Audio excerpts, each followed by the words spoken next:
मोघासा मोघकर्माणो मोघज्ञानं विशेषतः राक्षसीमासुरीं चैव प्रकृतिं मोहिनीं सीता।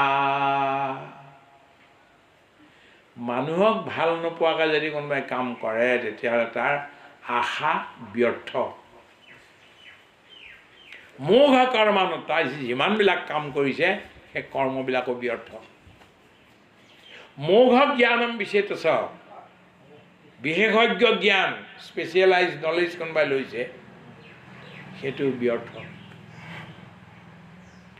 মানুহক ভাল নোপোৱাকৈ, মানুহক মৰম নকৰাকৈ যদি কোনোবাই এনেকুৱা কৰিছে তেতিয়াহ'লে তাৰ আশা ব্যৰ্থ, তাৰ কৰ্ম ব্যৰ্থ, তাৰ বিশেষজ্ঞ জ্ঞান ব্যৰ্থ, তাৰ জীৱনো ব্যৰ্থ। ফলস্বৰূপে কি হ'বগৈ? ৰাক্ষসীম আচুৰীন চৈব প্ৰকৃতিম মোহিনীম সীতা। ৰাক্ষসী আসুৰী বৃত্তি প্ৰাপ্ত কৰি মোহিনী প্ৰকৃতিৰ মায়াত উটি গুচি যাব। এতিয়া প্ৰভুসকল, হাতযোৰ কৰি নিবেদন কি কৰিছোঁ, এটা তাৰমানে ডিচিশ্যন ল'ব লাগিব। প্ৰভুৰ উদৰত গৈ পেলাই প্ৰভুৰ লগত মিলি নোযোৱাকৈ হজম নোহোৱা পাৰ্টিতে বহি থাকিবগৈ নে প্ৰভুৰ লগত মিলি যোৱা কামটো কৰিব। 2 নম্বৰ কি ক'লোঁ যে প্ৰভুৱে ভাল পোৱাটো কৰিবনে নে ৰাক্ষসী আসুৰী বৃত্তি লৈ মোহিনী প্ৰকৃতিৰ মায়াত এটা জন্মৰ পিছত ইটোৰ পিছত সিটো জন্মকে উটি গৈ থাকিব। Decision is taken by you. আপুনি নিজে ডিচিশ্যনটো ল'ব লাগিব। মহাত্মানুষ্টোমম পাৰ্থ দৈবীম প্ৰকৃতিমাশ্ৰিতা ভজন্ত অনন্য মনসু জ্ঞাতা ভূতাদিময়বে। কিন্তু মহাত্মাসকলে কি কৰে? দৈৱী গুণবিলাকৰ আশ্ৰয় লৈ, সৎগুণবিলাকৰ আশ্ৰয় লৈ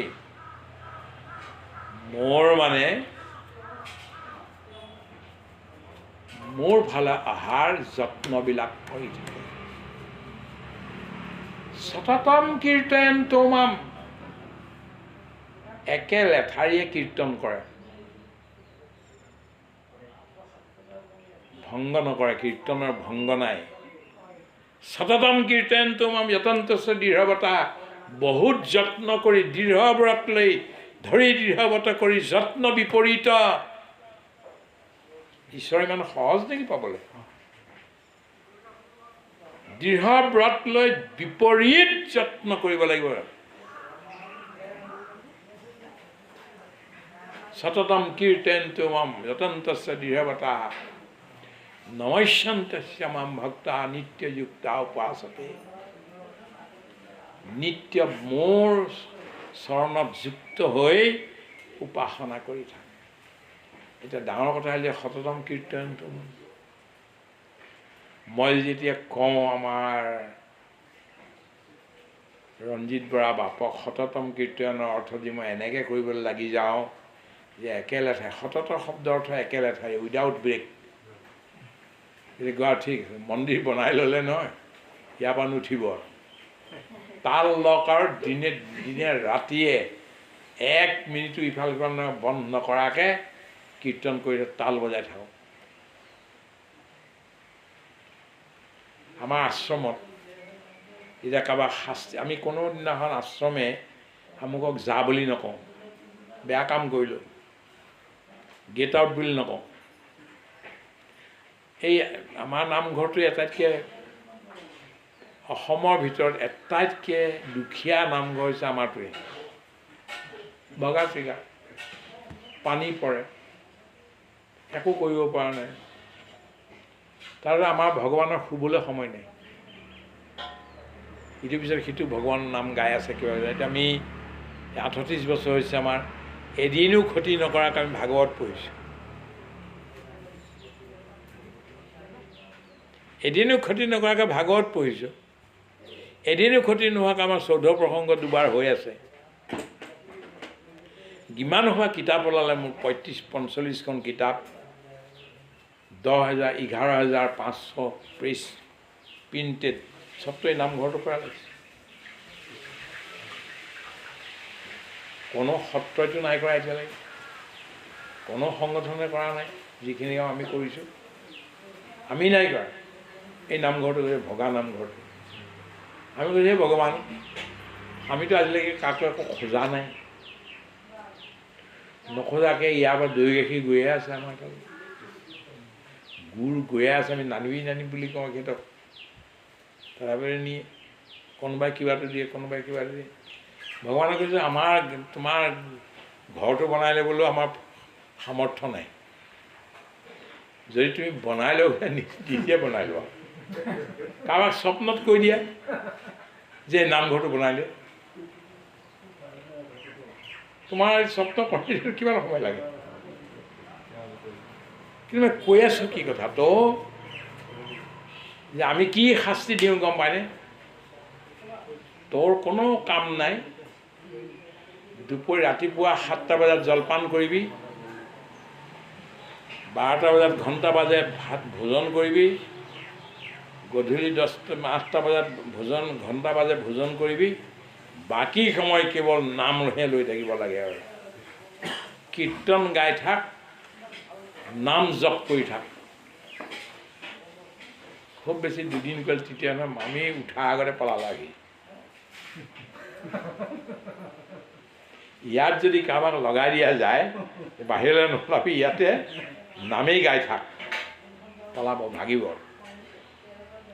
কেলৈ গম পায়নে? কাৰণ এইটো এটা কৰ্ম।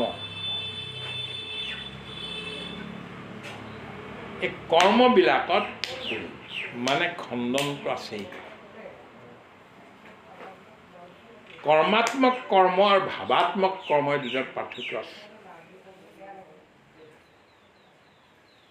ভালকৈ ভাবি লওক, কৰ্মাত্মক কৰ্ম, ভাৱাত্মক কৰ্ম। ৰাম ৰাম ৰাম ৰাম ৰাম ৰাম ৰাম ৰাম ৰাম ৰাম ৰাম ৰাম ৰাম ৰাম ৰাম ৰাম ৰাম ৰাম, এইটো কৰ্মাত্মক কৰ্ম। ইটো ক'ৰবাত ৰ'বই লাগিব, ভোক লাগিবই, টোপনি আহিবই, ভাগৰ লাগিবই, পেচাব কৰিবলৈ যাব লাগিবই, খণ্ডনটো হ'ব। এইটো কৰ্মাত্মক কৰ্মৰ খণ্ডন আছে। ভাৱাত্মক কৰ্ম মই আৰম্ভ কৰিলোঁ। ভাৱাত্মক কৰ্ম ভাৱেৰে সৈতে, কৰ্ম নাই, ভাৱেৰে সৈতে মই নাম জপ কৰি আছোঁ, ভগৱানক দেখি আছোঁ। এইটো যিকোনো সময়ত কৰিব পাৰি। নাম লোৱা মানে কি? আপুনি কীৰ্তনহে কৰিছে, কীৰ্তন শব্দটো ঘূৰাই দিয়কচোন। নৰ্তকী, আমি নৰ্তকী পিছতে পৰি আছোঁ। শব্দ, স্পৰ্শ, ৰূপ, ৰস, গন্ধ, এই 5 প্ৰকাৰৰ নৰ্তকীয়ে 5টা ৰূপ লৈ আমাৰ ইন্দ্ৰিয়বিলাকক টানি আছে বাহিৰলৈ। সেই বাহিৰলৈ টানি থকা ইন্দ্ৰিয়বিলাকক ঘূৰাই হৃদয়লৈ অনা ইয়াৰ নামে হৈছে কীৰ্তন, ভাৱাত্মক কীৰ্তন, ভাৱাত্মক কৰ্ম। সততম কীৰ্তন তোমাৰ সতত কীৰ্তন এনেধৰণে হ'ব, ভাৱাত্মকে হ'ব। কৰ্মাত্মক কীৰ্তন সদায় নহয়, তাৰ আবাহন আৰু বিসৰ্জন, আৰম্ভ আৰু শেষ পৰিণতিও আছে। ভকত আহিলে নাম ল'লে আৰু নাম সামৰিলে। কেলৈ সামৰিলে? নাম সামৰাৰ কথা ক'ত কৈছে? কোনখন শাস্ত্ৰত নাম সামৰাৰ কথা কৈছে? এই নাম গালা হৈ গ'ল আপোনাৰ, এইটো অখণ্ডৰূপে নাম ল'বলৈ কৈছে। সততম কীৰ্তয়ন্তু মাম যতন্তস্য দৃঢ়ৱতাঃ, দৃঢ়ৱত লৈ সতত নাম লোৱা।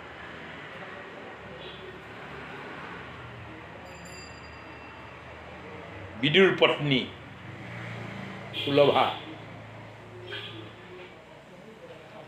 মই কাহিনীটো দিছোঁ। নামঘোষাৰ শেষৰ খণ্ডত বিদুৰ সুলভাৰ বিয়াখন ৰাখিছোঁ।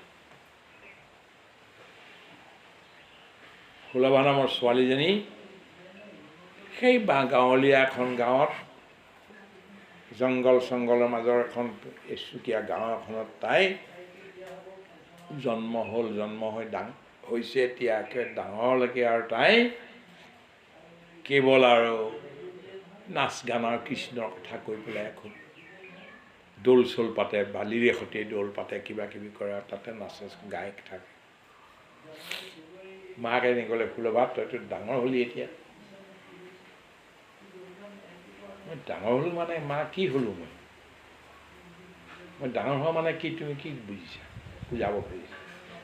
তই ডাঙৰ হ'লি এতিয়া আৰু বয়সত আহিলি, তই তোক বিয়া দিব লাগে। বিয়া দিয়া মানে কি? অকণমান পুৰুষক কটাই দিব লাগিব, দুইজন একেলগে থাকিবি, আমুক তামুক। তেতিয়া কি লাভ হ'ব? মইতো কৃষ্ণৰ কাম কৰিয়ে আছো। নাই নাই, আজিকালি যুগত বৰ মুস্কিল। মহিলা হৈ পেলাই যদি নকৰে তেতিয়াহ'লে জীয়াই থকাটো বৰ কঠিন হয়, আমুক তামুক। যদি বিয়া পাতিবলৈ কৈছা তেতিয়াহ'লে এনে এজন ব্যক্তি দিয়া যি মোক কৃষ্ণক দেখুৱাই দিব পাৰে। কৃষ্ণক দেখুৱাই দিব পৰা এজন ব্যক্তি যদি মোক দিব পাৰা, বিয়া পাতো, কোনো কথা নাই। কাক দেখুৱাই মা চুপ হৈ গ'ল। ইপিনে বিদুৰক এতিয়া ধৰিছে সত্যৱতীয়ে যে তুমিও এতিয়া বিয়া পাতিব লাগে। কেলৈ বিয়া পাতিব লাগে? নৱতাকতো বহুত মানুহ আছে, কিয় পাতিব লাগে? লাগে আৰু সংসাৰ বান্ধি হেৰি কৰিলে, গড় মাৰিলে আৰু তেতিয়া গড় বান্ধি যুঁজিলে ভাল হয়। ঠিক আছে, মোক এনেকুৱা এজনী ছোৱালী যি মোক সংসাৰত নাবান্ধে, ঈশ্বৰ ভক্তিত সহায় কৰে, বোলে আমি চাওঁ। লাহে লাহে যি যিটো কাম কৰে তাৰ প্ৰচাৰটো হয়েই। ভাল কৰিলে ভাল প্ৰচাৰ, বেয়া কৰিলে বেয়া প্ৰচাৰ হয়। এতিয়া ছোৱালীজনীৰ সংকল্পটোৰ প্ৰচাৰ হৈছে, বিদুৰো এনেকুৱা এজনী বিচাৰি ফুৰিছে বুলি হ'ল। কোনোবাই আনি দিলেহি কৈ পেলাই যে এনেকুৱা এজনী ছোৱালী আছে। বিদুৰ গ'ল তাই ঘৰলৈ, কথা বতৰা পাতিছে। তেওঁ ক'লে, তোমাৰ নামটো কি? বোলে মোৰ নাম সুলভা। তুমি বিয়া বাৰ কথা ভাবিছা নাই? ভাবিছো। নাইও ভবা।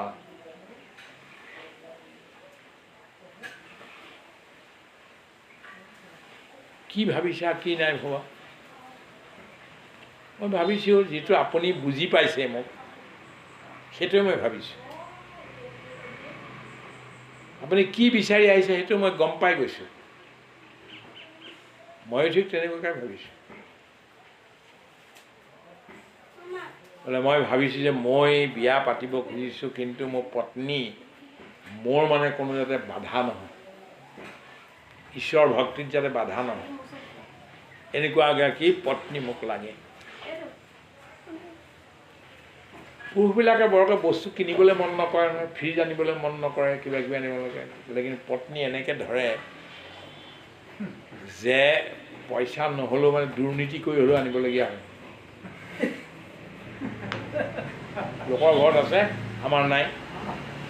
আমাৰ ল'ৰাই মানে লোকৰ ঘৰত গৈ পেলাই টিভি চাবলৈ, টিভি এটা আনি দিব নোৱাৰে।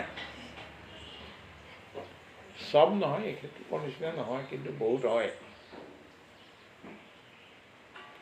পুৰুষে বাধ্য হৈ কিছুমান মানে অন্যায় পদ্ধতি গৈ পইচা ঘটিবলগীয়া হয়। মহা মুস্কিল এইখিনি, কম্প্ৰমাইজ নাই। এওঁ ক'লে, মই বাৰু সেইটো ঠিক আছে, আপুনি যিটো ক'লে, মোৰো কিবা এটা আছে, চৰ্ত এটা আছে। কি?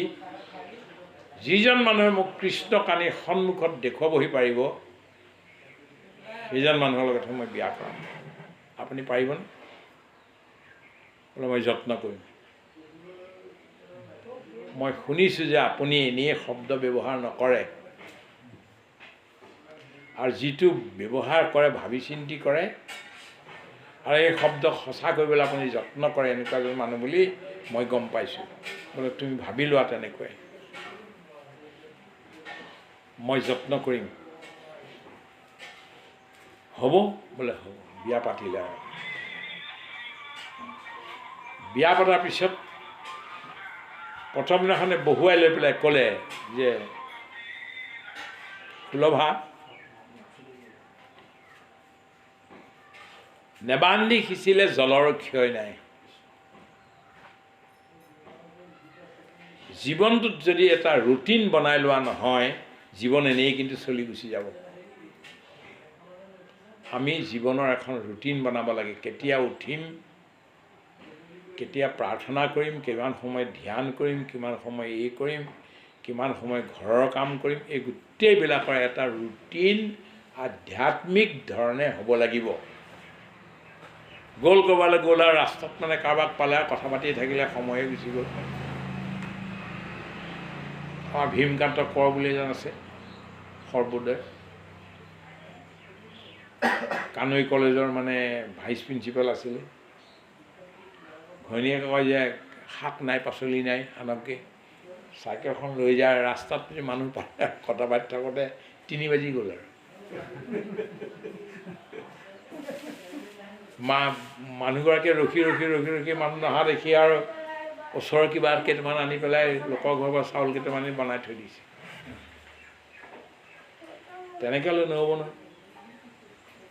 24 ঘণ্টা সময়ৰ ভিতৰত কিমান শুম, কিমান খাম, কেইবাৰ গা ধুম, কেইটো কি কৰিম, কিমান সময় এই কৰিম, গোটেইবিলাক এটা ৰুটিন লাগে। আপুনি ৰুটিনখন বনাওক, মই ফ'ল' কৰিম দুইটা মিলি।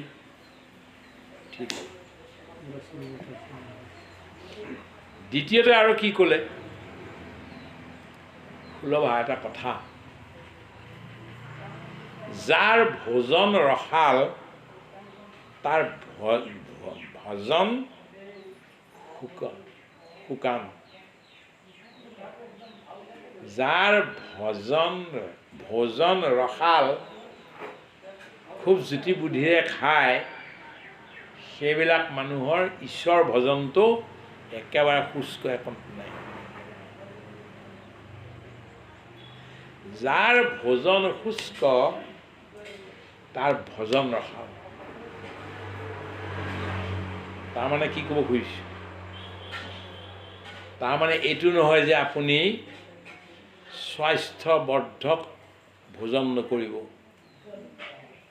কিন্তু স্বাস্থ্যবৰ্ধক ভোজনতকৈও কেতিয়াবা আমি বেছি ভোজন কৰোঁ, আৰু যিবিলাক ল'ৰা ছোৱালী বেছি বেছি ভোজন কৰে তাৰ মগজুটো নবনে। চব পৃথিৱীৰ যিমানবিলাক ডাঙৰ কাম কৰিলে চব দুখীয়া মানুহৰ ঘৰৰ পৰা কৰিছে। খাবলৈ নোপোৱা মানুহবিলাকৰ ঘৰৰ পৰাই বৈজ্ঞানিক ওলাইছে। আৰু পৃথিৱীৰ এটাইতকৈ মহাপুৰুষ কেইজন চাওকচোন, এটাইকেইজন খাবলৈ নোপোৱা।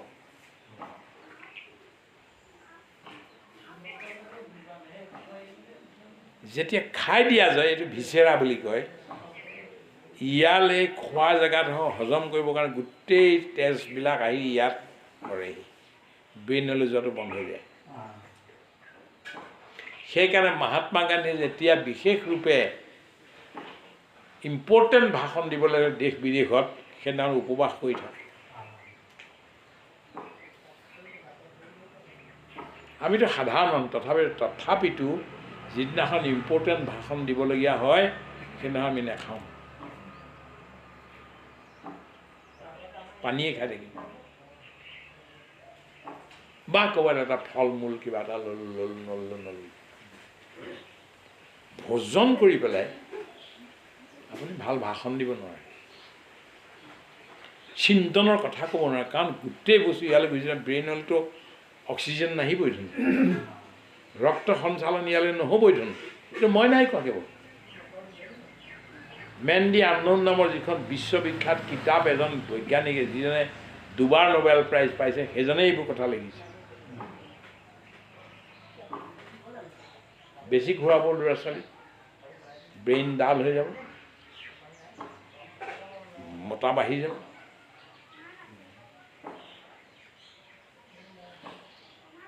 যাৰ ভোজন ৰসাল তাৰ ভজন নিৰস।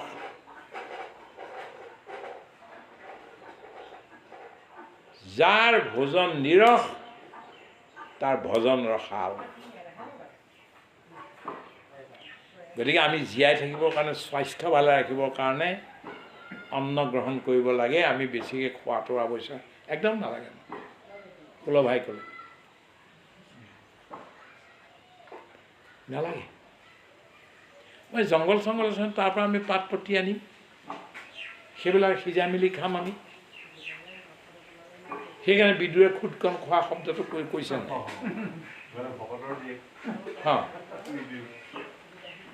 গতিকে এইটো অৱস্থা মানি ক'লে। তৃতীয় কথা, ভালকৈ শুনক কথাকেইটা। ক'লে যিকোনো কাম কৰিবলৈ সুলভা 12 বছৰ কৰিব লাগে। Whatever you do, you prepare yourself for 12 years.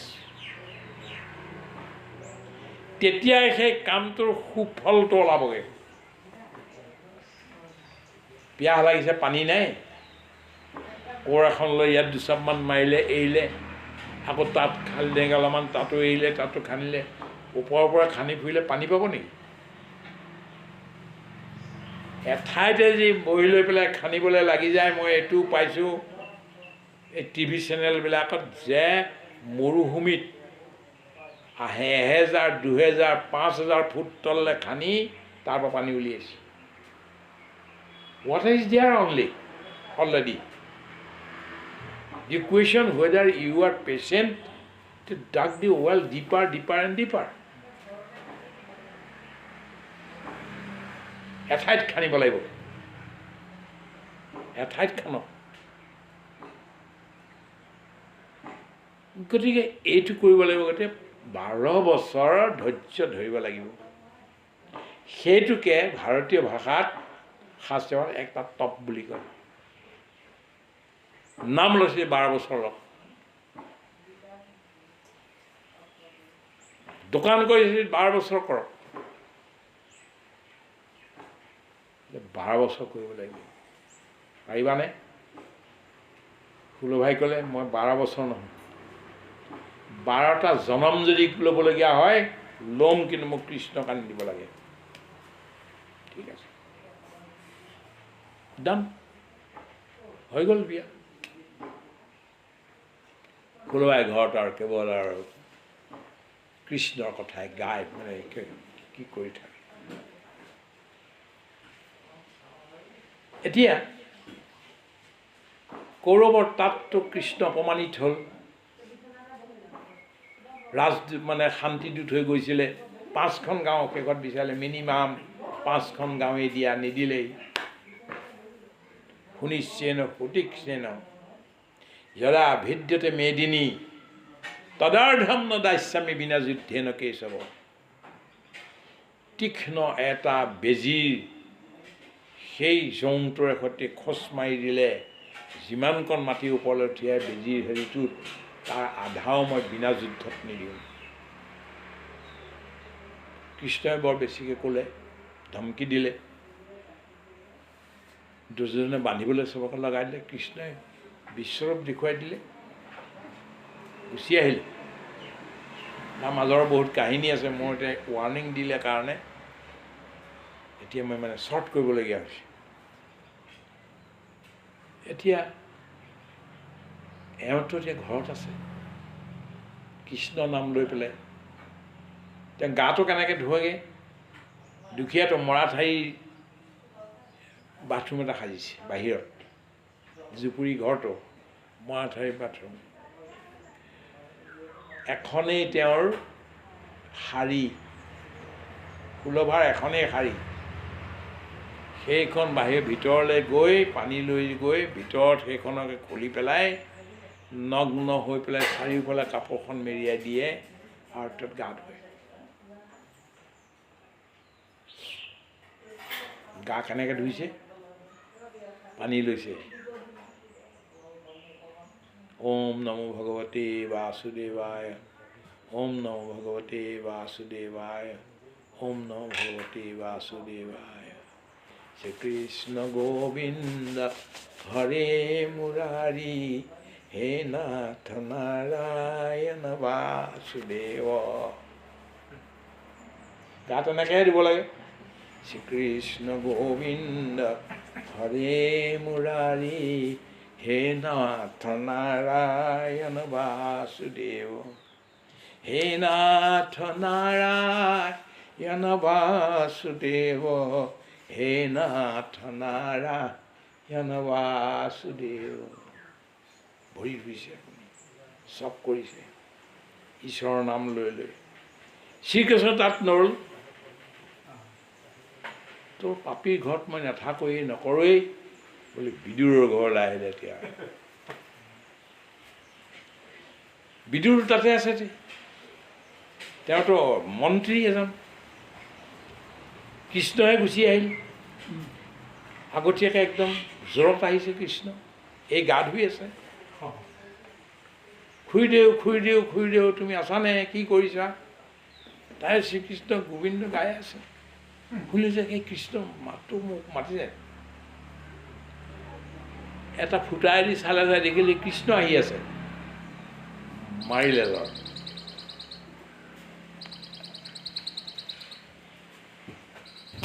তাই যে কাপোৰ পিন্ধা নাই সেইটো কথা গমেই পাহৰি থাকিল তিতা গাৰে মানে নগ্ন হৈয়ে কৃষ্ণৰ ওচৰলৈ লাগে কৃষ্ণ তই আহিছ মই ইমান দিন বাট চাই আছোঁ এই কৰি আছোঁ তই নাই ইমান দিন কৃষ্ণ দেখিলে এই আমাৰ খুৰীদেউ পাগলী হ'ল মানে ভকতি গতিকে নিজৰ কি কৰিলে সেই পীতাম্বৰখন দলি মাৰি দিলে ক'তো ভাগৱতত শাস্ত্ৰত কৃষ্ণই নিজৰ পীতাম্বৰখন অন্যক দিয়া ক'তোৱে নাপায় এই মানুহগৰাকীৰ শৰীৰলৈ কাপোৰখন দলি মাৰি দিলে আৰু তাই সেইখনকে বান্ধি মেলা কৃষ্ণ বহ বহ কৰি বহিবলৈ জেগা নাই এই হেৰিতে বহ বস্তাটোতে বহ বুলি বুলিলে সেই নহয় নহয় বৰ ভোক লাগিছে বৰ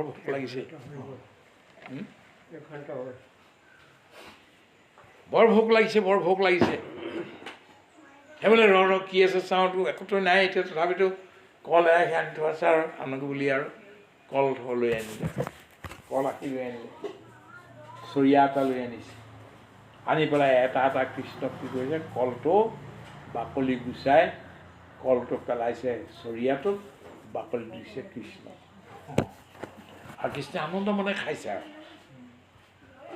6টামান খাইছে আৰু তেনেতেতো বিদুৰ দৌৰি আহিছে পিছত যে কৃষ্ণটো আমাৰ ঘৰলৈকে গ'লগৈ চাগে এই পাগলীয়ে কি কৰিব একো ঠিকনা নাই গৈ আহি ওচৰ পালেহি পোৱাৰ লগে লগে এই পাগলী কি কৰিছ তই বোলে কৃষ্ণক কল খুৱাইছ ভোক লাগিছে তাক কল খুৱাইছ নে বাকলি খুৱাইছ তেতিয়া মনত পৰিলে আৰে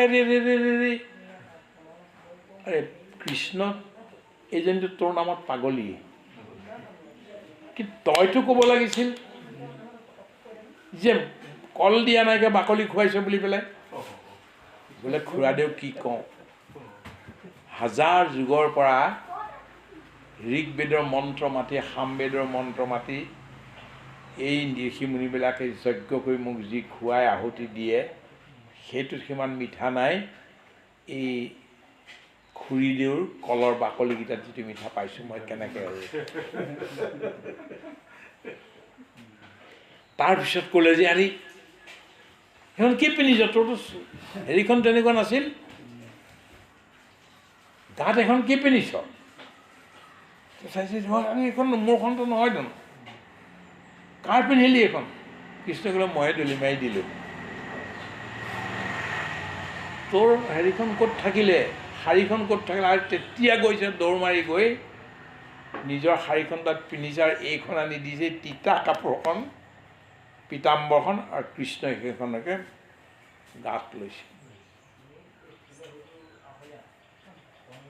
মই কি ক'ব খুজিছোঁ সততম কীৰ্তন তোমাম যতন্তস্য দৃঢ়বতাহ নমস্যন্ত্যস্য মাম ভক্তা নিত্যযুক্তা উপাসতে। এইটো হৈছে ভাৱাত্মক কৰ্ম, ভাৱাত্মক ক্ৰিয়া।